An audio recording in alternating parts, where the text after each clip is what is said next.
आज का ये जलसा मुनाकिद किया जा रहा है। इस जलसे में जो शैतान हमने मुल्क की आजादी में बरबर हिस्सा लिया और मुशावरत का नुमाया किरदार अदा किया, की तारीफ गवाह।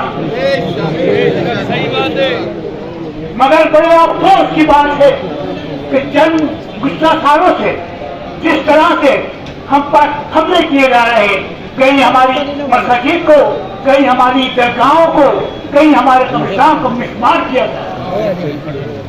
इसी तरीके से कहीं कलाम पाक की बेहुरमती, कहीं जारी को लोचना, कहीं जो भी जारी का मजाक उड़ाना। अस्सलामु अलैकुम वरहमतुल्लाहि वबरकातुहू।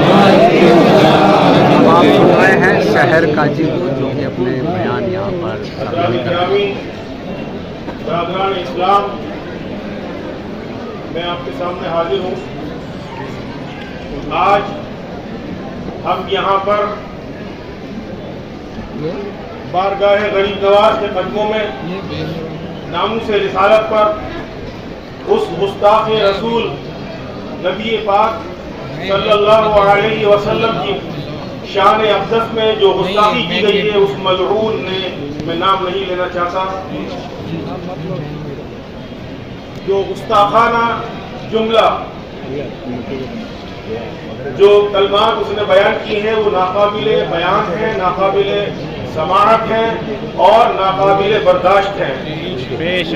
ना उनको मैं हुकूमत से अपील करता हूँ कि आप वक्त रहते इसको गिरफ्तार करें और आइंदा मैं हुकूमत हिंद से ये अपील करता हूँ कि एक कानून के अंदर एक प्रावधान ये रखें कि जो हेड स्पीच देते हैं इन लोगों के लिए कम से कम उम्र कैद और फांसी की सजा तक होनी चाहिए।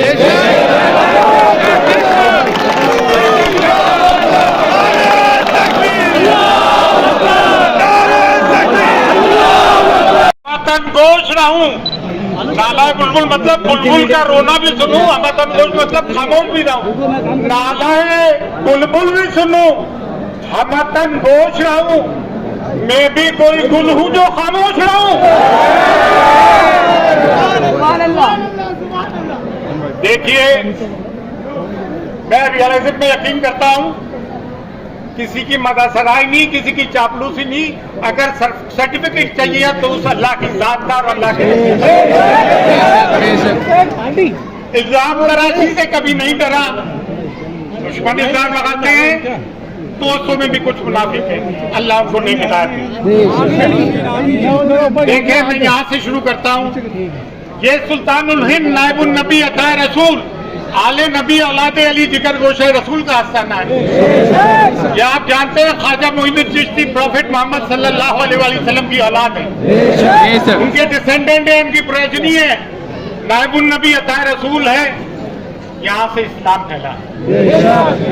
मॉरल रिस्पॉन्सिबिलिटी किसकी है कि जब नामूस रसूल सल्लल्लाहु अलैहि वसल्लम पे इस तरह के मामलात उठे तो सब में पहले आवाज किसकी उठना चाहिए? कहां से उठना चाहिए? तो आज सोशल मीडिया का जमाना है। हिंदुस्तान का मुसलमान गवर्नमेंट, इंटेलिजेंस, पुलिस, मीडिया इस बात को सुनने के यह मन का गहवारा है। यहाँ हर धर्म जाति के लोग आते हैं।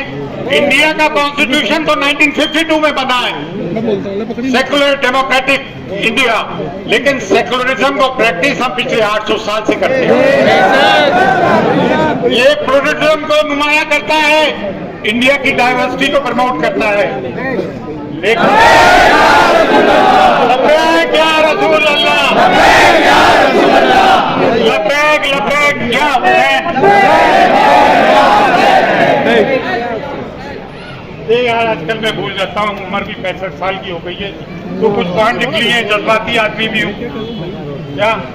अजीत के दौर से बुरा हाल है क्या है? आदि दुनिया में उसको हुकूमत की थी। जिक्र हुसैन असल में मिरास इस्लाम है।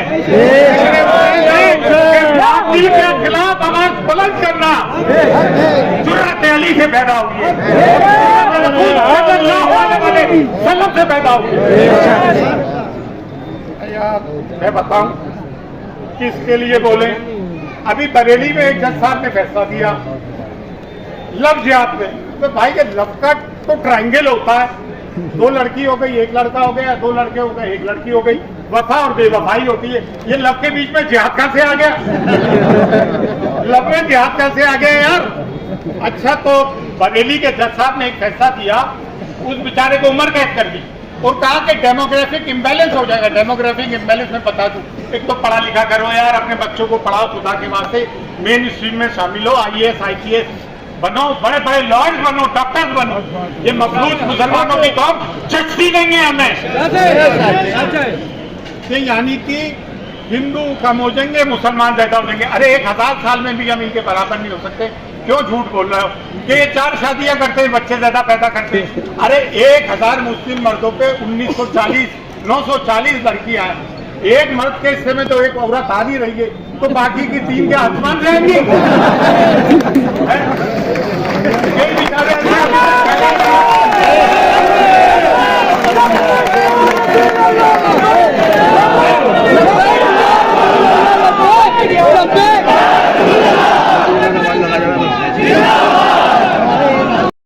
अच्छी चीज में बेचारे लालो मजनू की कुएं तड़प रही हूँ।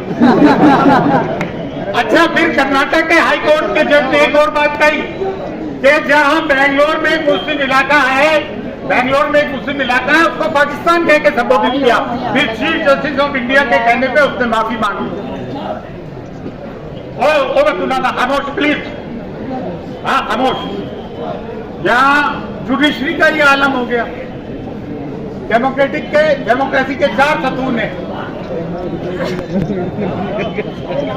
कलेक्ट्रेट में एक आदमी आता है जिसका नाम है सिमरन गुप्ता, और गरीबलाल की शान में ऐसी गुस्ताखी कर जाता है, जबकि 2022 का एक जज का ये जजमेंट है, सू मोटो कोइस पर है वो जजमेंट।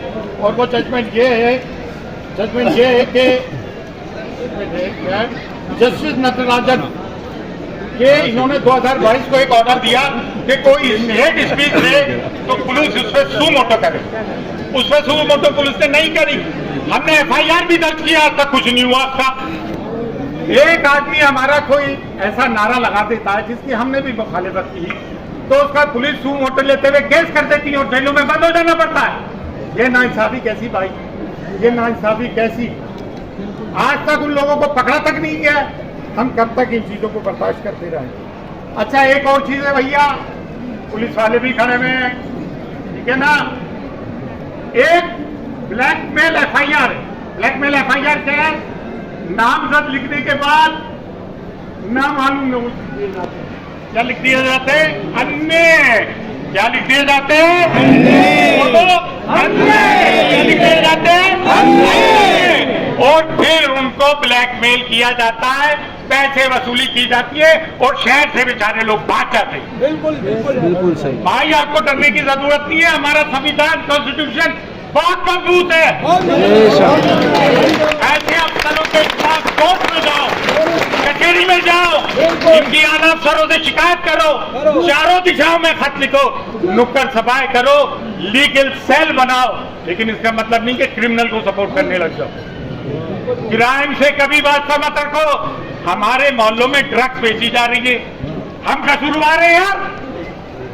और देखें, कोई भी जुर्म बिना पुलिस की के बिना नहीं होता है। लेकिन तुम जो कर लो मरदारो, अरे जुर्म से पनाह मांगो, बच्चों को पढ़ाओ दिखाओ। हमारे मोहल्लों में कचरा इतना है, पूछो मत। गंदगी करते हो, पहले डिजर्व करो फिर डिजायर करो। इस तरह की बातें होती है। अन्ने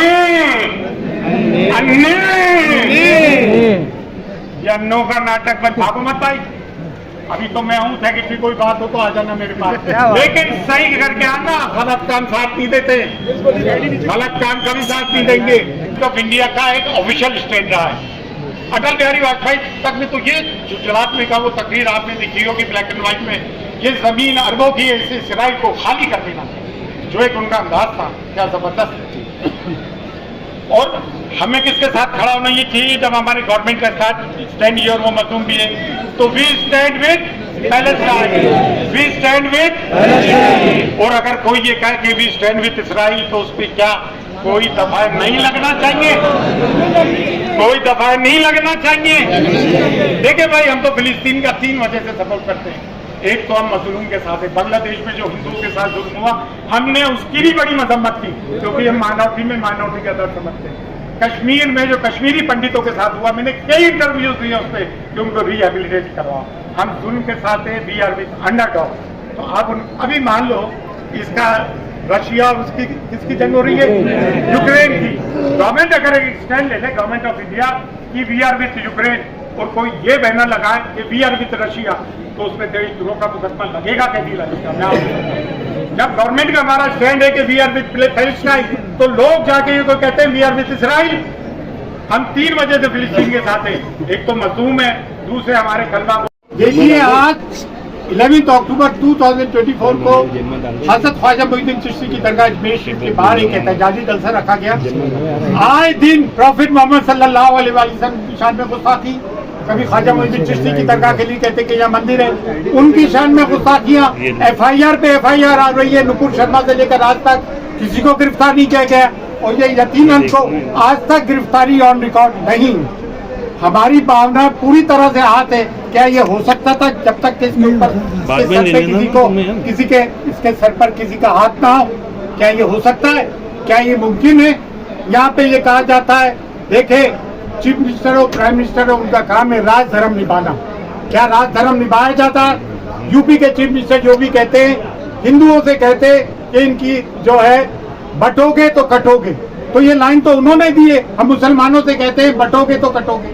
मुल्क के प्राइम मिनिस्टर कहते हैं कि इनकी वेशभूषा से पहचानो, ये मंगलसूत्र चोरी कर लेंगे, ये बच्चे ज्यादा पैदा करते हैं, और दूसरे ये कि ये घुसपैठिए हैं। तो ऐसे हम सरकार से क्या उम्मीद रख सकते हैं? भाई, हम 30 करोड़ लोग हैं और पीसफुल को एग्जिस्टेंस चाहते हैं। ख्वाजा मोइनुद्दीन चिश्ती की दरगाह में हर धर्म जाति के लोग आते हैं, हम सबका सम्मान करते हैं। लेकिन एक बात और भी है कि ख्वाजा मोइनुद्दीन चिश्ती ने हिंदुस्तान में इस्लाम फैलाया। मुसलमानों में परेशानी होगी तो हम सादात का काम है कि आवाज उठाए, और हम उन दरगाह और खानकाहों पे जो लोग बैठे हुए नजराने लेते और आवाज नहीं उठाते, हम उनकी भी सख्त मजम्मत करते। उनकी आवाजें का गरीब नवाज की दरगाह के लिए कह दिया जाता है कि यहाँ मंदिर है और उनकी आवाजें नहीं खुलती है, जबकि ये कलीदी दरगाह है। हुजूर गरीब नवाज के करोड़ों अरबों चाहने वाले, हम खुदा में ख्वाजा यहाँ आज नहीं आने देंगे, अजमेर के मुसलमान यहाँ आज नहीं आने देंगे। कब तक हम ये जुल्म ज्यादती बर्दाश्त करें और कब तक हम FIR और पीसफुल प्रोटेस्ट से ही गुजारा करते रहे? हम ये सरकार से कहते हैं कि इस देश का नाम खराब मत करो, ये खूबसूरत देश थे, और हम मुसलमानों को जिहादी, पाकिस्तानी, आतंकवादी कहते हो। अरे हमारा इस सरजमीन के साथ से तो 2 तरह का रिश्ता है, जिंदा में भी और बाद मरने की भी हम सरजमीन में हिंद में दफन होते हैं। ख्वाजा मोइनुद्दीन चिश्ती और दरगाह इस मुल्क की नजीर है। बस इतना कहना चाहूँगा। जय हिंद। किस तरह का प्रोटेस्ट किया गया आज? हमने दरगाह बाजार एक दूसरे का एहतमाम किया। किसी मल्लाओं ने हमारे आका मौला सरकार दो आलम सल्लल्लाहु अलैहि वसल्लम की शान में जो गुस्ताखी की, ये उसका ही गुस्सा है। उसी गुस्से के तहत हमने यहाँ पर जमा होकर अपना इजहार कि हमारा हमने किया। हम सब कुछ बर्दाश्त कर सकते हैं, लेकिन हमारे आका मौला सरकार दो आलम से शान में एक लफ्ज़ भी बर्दाश्त नहीं कर सकते। और सरकार दो मोहब्बत हमारा ईमान है, और सरकार दो मोहब्बत हमारी जान है। आज दुनिया जो कुछ हमारा आखिरत दुनिया जो कुछ हमारी हुकूमत हमसे गुजारिश है कि ज़्यादा जल्द इन लोगों पर कानूनी डाले और इनको कम से कम इस मामले के अंदर लगाम लगाए ताकि आगे इस तरह के कोई रहना नहीं दें, जिससे कि मुल्क का अमन चैन गारत हो और पूरी दुनिया के अंदर हिंदुस्तान की जो छवि है, साफ छवि, उस पर कोई दाग है। हम चाहते हैं कि हिंदुस्तान में हमेशा अपना मान कायम रहे। यही हमारी गवर्नमेंट हिंदुस्तान से दरख्वास्त है कि वो ऐसा कोई काम ना होना जिससे कि अपना मान बर्बाद। ठीक।